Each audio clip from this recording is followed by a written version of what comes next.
안녕하세요. 엄정숙 변호사의 제소전화입니다. 제소전화의 절차를 이용하는 경우 법률사무소와 법원에 내야 하는 비용이 발생합니다. 때문에 생각보다 많은 분들이 임대인이나 임차인 중 누가 이 비용을 내느냐에 대한 궁금증을 품고 있습니다.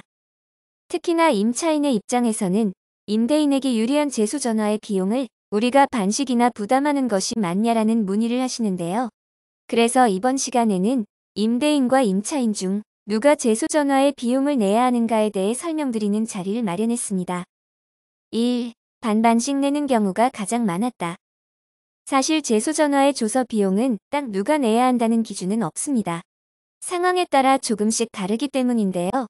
법도 종합법률사무소의 엄정숙 변호사의 제소전화에는 지금까지 수천 건의 제소전화의 조서를 성립해왔습니다. 이 경험을 바탕으로 살펴보면 임대인과 임차인이 반반씩 내는 경우가 가장 많았습니다. 가령 제소전화의 조서 비용의 총 80만 원이 소요됐다면 임대인 40만 원, 임차인 40만 원을 각각 부담한 것입니다. 홈페이지에는 소요되는 비용에 대한 안내가 구체적으로 나와 있습니다. 내 건물에 들어가는 제소전화의 비용이 궁금하시다면 확인해 보시기 바랍니다.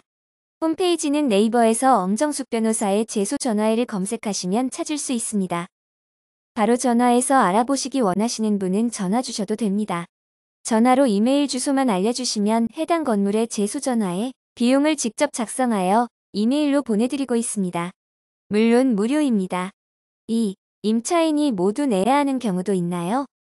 평균적으로는 제소전화의 비용은 서로가 상의하여 반반씩 내는 경우가 많았지만 그 밖의 상황도 있습니다. 주로 수요와 공급의 원리로 기준을 판단해 볼 수 있습니다. 한 예를 들어 장사만 시작하면 바로 수익이 보장될 만큼 우수한 상권이 형성된 곳에 임대 자리가 나왔다고 가정해 봅니다. 임차인 입장에서는 다른 사람이 들어오기 전에 그 건물에 들어가고 싶을 것입니다. 이는 공급인 임대인보다 수요인 임차인의 비중이 크다고 볼 수 있기 때문에 실제로 번화가 상권의 건물에서는 임차인이 내는 경우가 많습니다. 3. 당연히 임대인이 내는 경우도 있겠죠? 이 같은 경우도 앞서 언급했던 것과 같이 수요와 공급의 원리로 기준 삼을 수 있습니다. 비슷한 예지만 상반된 입장이라고 볼 수 있는데요. 상권이 좋지 않은 곳에 건물을 갖고 있는 임대인의 경우입니다. 임차인의 입장에서는 굳이 건물에 들어갈 이유가 존재하지 않은 상황에서 임대인은 임차인을 모집해야 수익을 얻을 수 있기 때문에 하나의 메리트를 제공하기 위해 임대인이 부담하기도 합니다. 4. 수요와 공급이 맞아떨어진다면 반반씩 부담한다. 대부분의 경우 임대인과 임차인이 제소전화의 비용을 반반씩 부담합니다.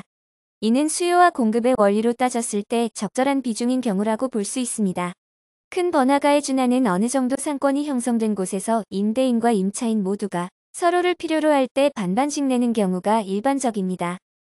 결론. 확실한 기준은 없지만 주변 상권의 상황을 따져보자. 이번 시간에는 제소전화의 조서를 성립할 때 들어가는 비용을 누가 부담하느냐에 대해 살펴보았습니다.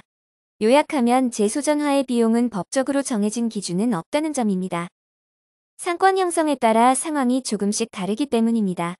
다만 수천 건의 제소전화의 성립을 지켜본 법도 종합법률사무소의 경험을 비춰봤을 때는 임대인과 임차인이 반반씩 부담하는 경우가 많았다라고 결론 내리고 싶습니다.